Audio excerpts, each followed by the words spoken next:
And we are back. This is Cody with F is for Fanatics. And this episode, we are talking about last year, 2022 Florida Gators recap. We're going to go down the season. I know Billy Napier's first year.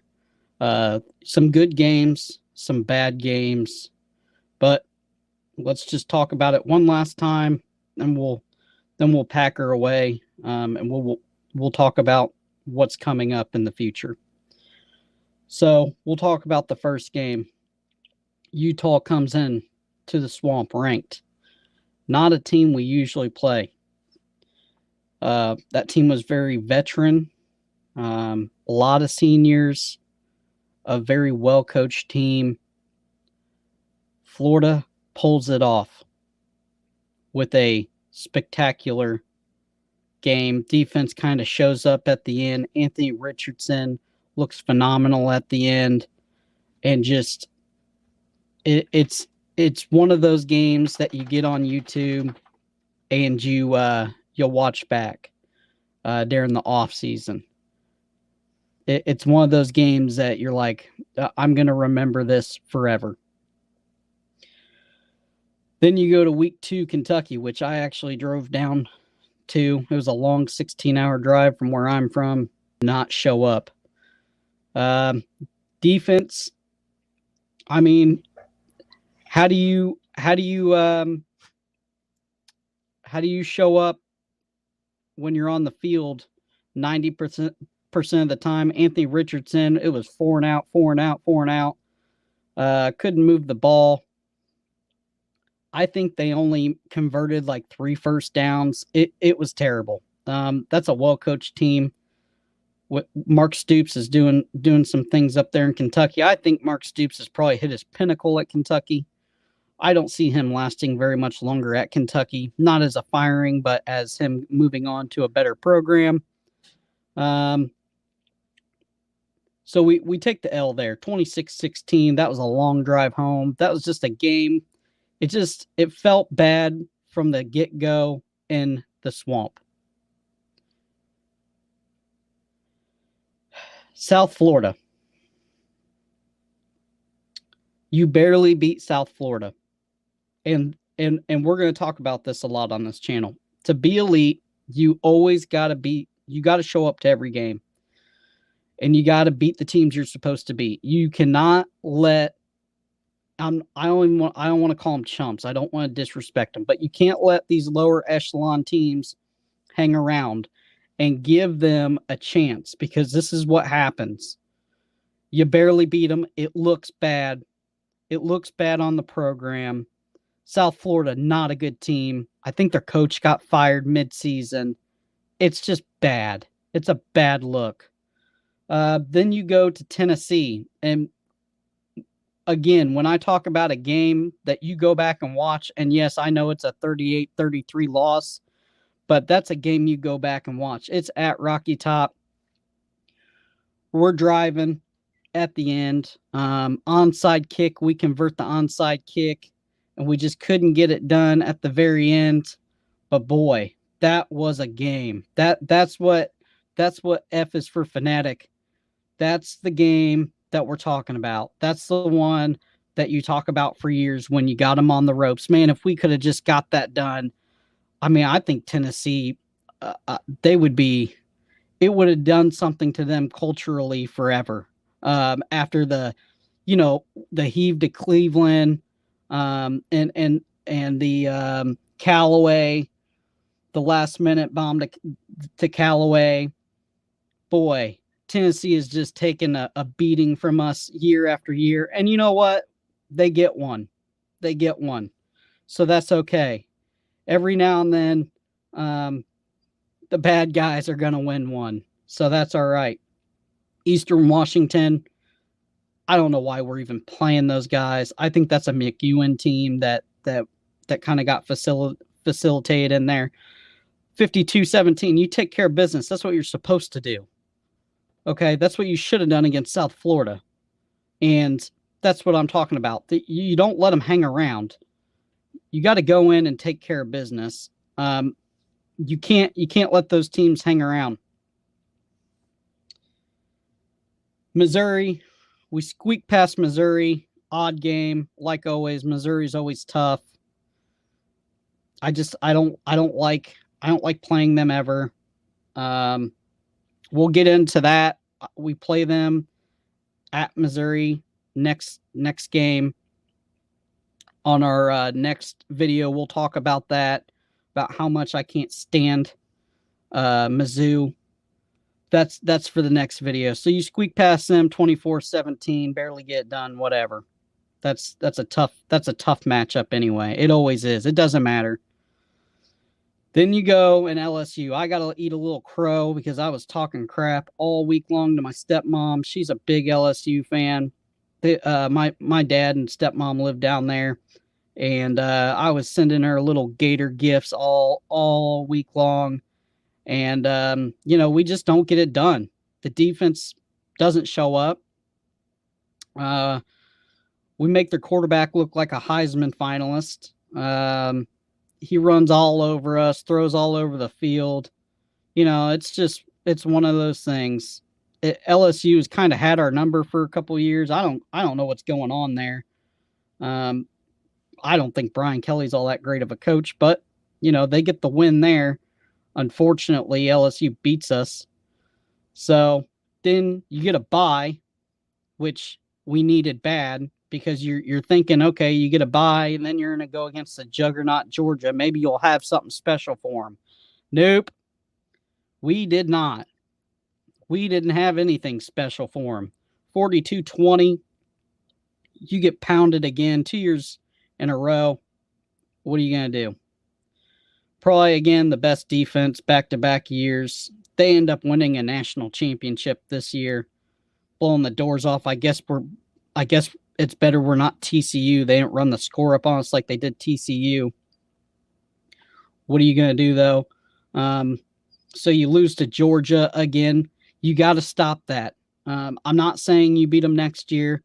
I'm not saying you beat them a year after, but you got to get it close. You got to get it within 3 points.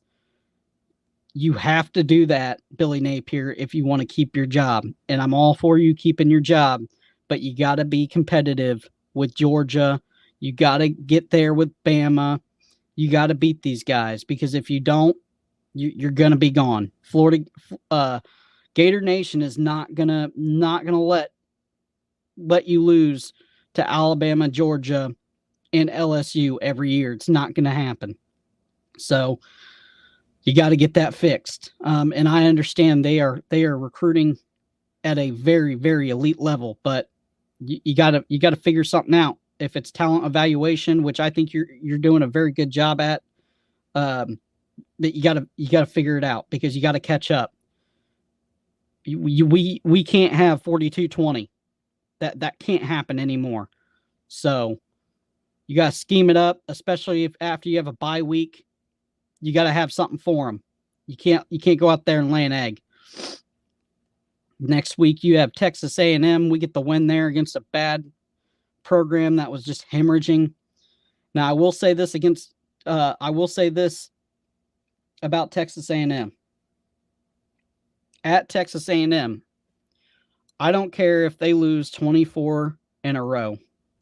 They always show up crowd-wise. It's going to be loud. It's usually a night game. Their fans show up. It's a tough environment. It doesn't matter how many games they have won. It doesn't matter if they were a bad team, which they were this year. Complete dumpster fire. Some people were saying that they were going to make it to the playoffs this year. But, Jimbo Fisher shot himself in the foot. That's what happens when you pay players to play.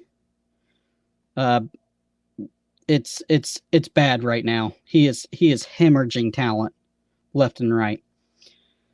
Then you go and you beat a very volatile South Carolina team. You don't know which one you're getting, kind of like the Gators, You don't know if you're getting the good South Carolina or the bad South Carolina. The South Carolina we got was not very good. The defense showed up. Spencer Rattler looked terrible. We hung 38 points on them. It was 38-6. probably the best defensive performance that we played, and we looked good. The hopes were good. 2 wins there. You got Texas A&M, South Carolina, got a little momentum. You got Vandy, Florida State. You were thinking all things were looking up. Then you go to Vanderbilt at Vandy, noon kickoff, cold. Nobody wanted to be there, and you lose, and you should have lost. You should have forfeited.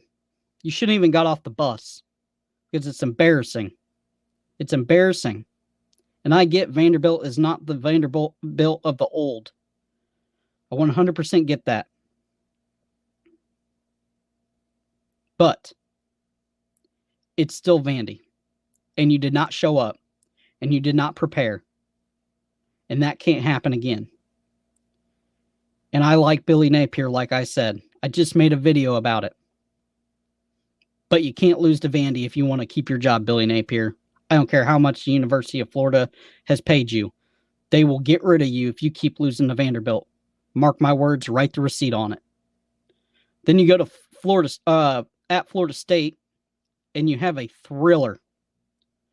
Again, a YouTube classic. You pull that thing up when there's nothing to do on a cold winter day here in the Midwest.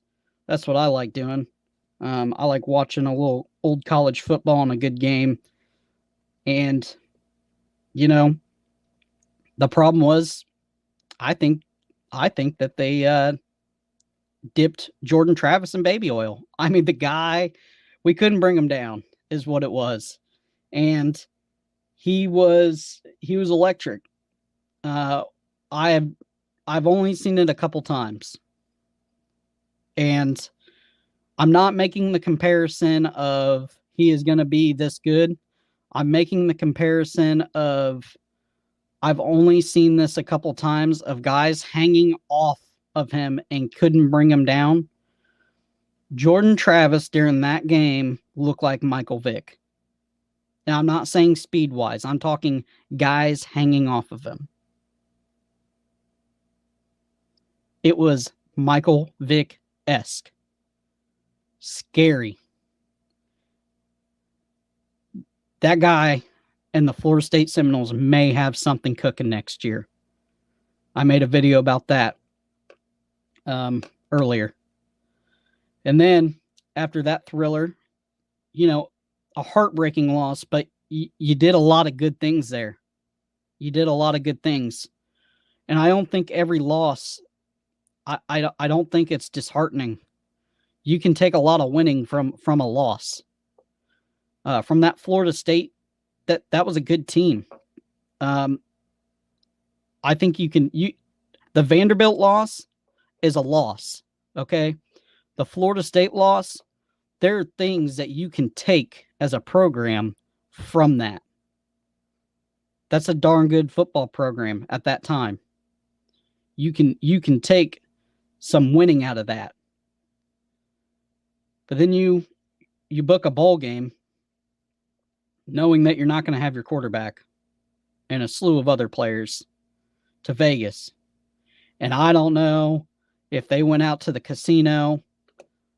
I don't know if they were out in the clubs and they met some girls and they stayed out all night, and Oregon State stayed in and slept in and ate their Wheaties and didn't go party.